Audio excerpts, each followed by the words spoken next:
কি হয়েছে তোর? ওঠ ওঠ। এখানে কি হয়েছে? আরে মিয়া, আমি এদিক দিয়ে যাইতেছি, হ্যাঁ এদিক দিয়ে আইতেছি, ওর লাগে এত রাস্তা, ওই এদিক দিয়ে যাওয়ার পথে আমার লাগে সংঘর্ষ হয়েছে। সংঘর্ষ হয়েছে মিয়া। আচ্ছা ওই যাই হোক, সংঘর্ষ আর সংঘর্ষ ঘুরে একই কথা, কিন্তু এর লাগে তো আরো জায়গা আছে।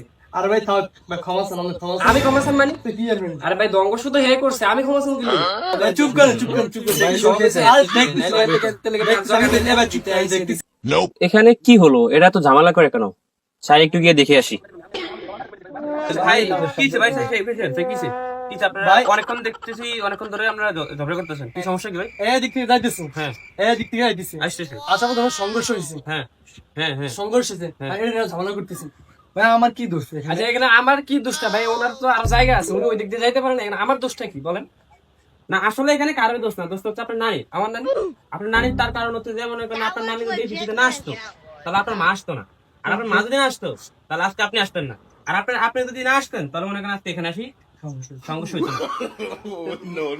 আরে ম্যাডাম মে কোন বিচার করতে নেই, আমরা বিচার করেন মে, আমার নানি দোষ দেন মে, দোষ করছে হে মে, আমার নানি হ্যাঁ দোষ এইটা, সব দোষ এইটা। না না আমি বললাম তো ভাই, এটা নানির দোষ, এটা কোনো দোষ নাই। ম্যাডাম এই ভাই বললাম ম্যাডাম